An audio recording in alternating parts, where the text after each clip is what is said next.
मोहम्मद शमी के पिता तौसीफ अली अमरोहा के सबसे तेज गेंदबाज हुआ करते थे। उनके यॉर्कर अक्सर बल्लेबाजों के डंडे बिखेर देते थे।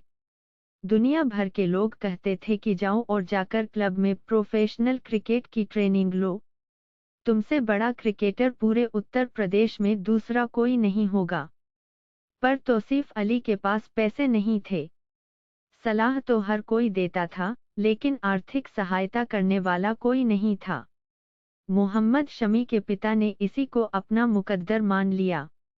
अम्मी अब्बू के कहने पर पारिवारिक जिंदगी शुरू कर दी। तौसीफ अली को 5 बेटे हुए और पांचों के भीतर क्रिकेट शुरू से रचा बसा हुआ था। इन सब में नन्हा शमी सबसे तेज था। अब्बू की क्रिकेट की ट्रेनिंग में सबसे जल्दी मोहम्मद शमी नई चीज सीखते थे। तौसीफ अली को यकीन हो गया कि मेरा क्रिकेटर बनने का अधूरा ख्वाब मोहम्मद शमी पूरा करेगा। तौसीफ अली को एहसास था कि वह बड़े क्रिकेटर क्यों नहीं बन सके। वह बेटे के सपने को पूरा करने के लिए हर हद से गुजर जाने को तैयार थे। तौसीफ अली बेटे के लिए कोई कोरकसर बाकी नहीं छोड़ना चाहते थे। जब मोहम्मद शमी की उम्र 15 साल थी, तब तक तौसीफ अली ही बेटे को गेंदबाजी की ट्रेनिंग देते थे। उन्होंने अपने खेत में विकेट तैयार किया था, जहां मोहम्मद शमी दिन रात गेंदबाजी का अभ्यास करते थे। फिर तौसीफ अली को लगा कि अब बेटे को एक बढ़िया एकेडमी की जरूरत है। उन्होंने जमीन बेचकर मुरादाबाद की एक एकेडमी में बेटे का दाखिला कराने की सोची। कोच बदरुद्दीन ने कहा कि मैं पहले इस लड़के को गेंदबाजी करते हुए देखूंगा, उसके बाद ही फैसला करूंगा। मोहम्मद शमी ने गेंदबाजी शुरू की और बदरुद्दीन के एकेडमी के दिग्गज बल्लेबाज घुटने टेकते चले गए। बदरुद्दीन ने तुरंत मोहम्मद शमी को अपना शागिर्द कबूल कर लिया। मोहम्मद शमी ने पिता का ख्वाब पूरा करने के लिए जान लगा दी। वह एक भी दिन नागा नहीं करते थे। यहाँ तक कि ईद वाले दिन भी नमाज अदा करने के बाद मोहम्मद शमी गेंदबाजी करने पहुंच जाते थे। जब भी एकेडमी में कोई क्रिकेट मैच होता था, तो मैच खत्म होने के बाद मोहम्मद शमी कोच से पुरानी गेंद मांगते थे। एक दिन बदरुद्दीन ने पूछा कि तुम इनसे करते क्या हो? मोहम्मद शमी ने जवाब में कहा, रिवर्स स्विंग की प्रैक्टिस करता हूँ। उस दिन के बाद से बदरुद्दीन खुद मोहम्मद शमी को रिवर्स स्विंग का अभ्यास करवाते थे। यूपी अंडर टीम के ट्रायल के लिए बदरुद्दीन मोहम्मद शमी को खुद अपने साथ लेकर गए। सिलेक्टर्स ने मोहम्मद शमी के साथ भी वही किया जो भदोही के यशस्वी जायसवाल के साथ किया था। दोनों खिलाड़ियों से एक ही बात कही गई, अगले साल आना तब देखेंगे। बदरुद्दीन को लगा कि एक साल में मोहम्मद शमी बहुत आगे निकल सकते हैं। ऐसे में उन्हें यूपी क्रिकेट बोर्ड के भरोसे नहीं छोड़ा जा सकता। कोच बदरुद्दीन ने पिता से कहा, आप मोहम्मद शमी को कोलकाता भेज दीजिए। वहां क्लब क्रिकेट में अच्छा करेगा तो स्टेट की टीम में आराम से जगह बना लेगा। तौसीफ अली के पास कोई और चारा भी नहीं था। वह किसी भी सूरत में बेटे मोहम्मद शमी को भारत के लिए खेलते हुए देखना चाहते थे। मोहम्मद शमी कोलकाता पहुंच तो गए, लेकिन न ही उनके पास पेट भरने के लिए अन्न का दाना था और न ही सर ढकने के लिए छत। मोहम्मद शमी अपने पिता पर और खर्च का दबाव नहीं डालना चाहते थे।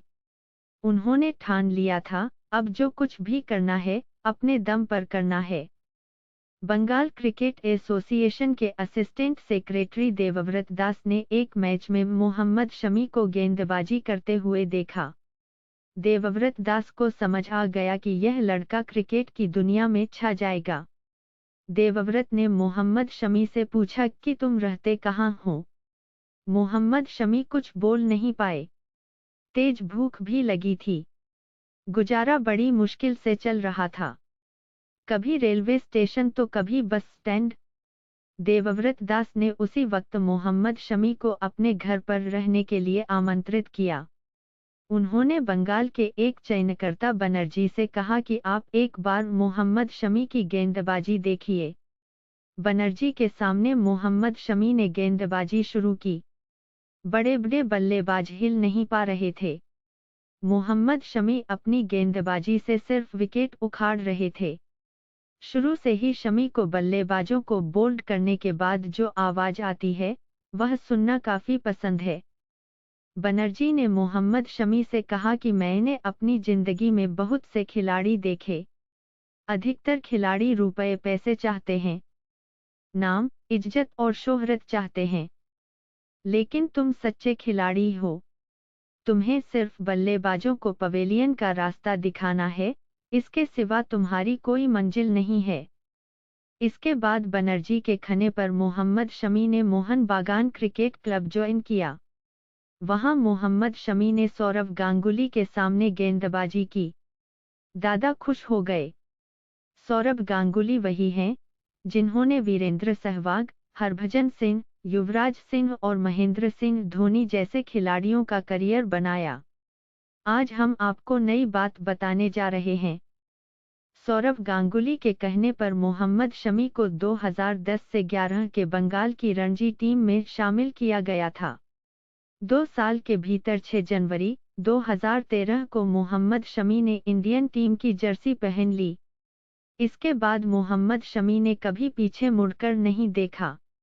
6 जून 2014 को निकाह के बाद 2015 में मोहम्मद शमी को एक प्यारी सी बेटी हुई।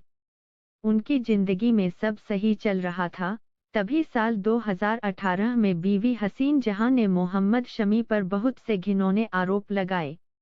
दहेज उत्पीड़न, मारपीट, दूसरी औरतों के साथ नाजायज संबंध और पाकिस्तानी नागरिक से पैसे लेना।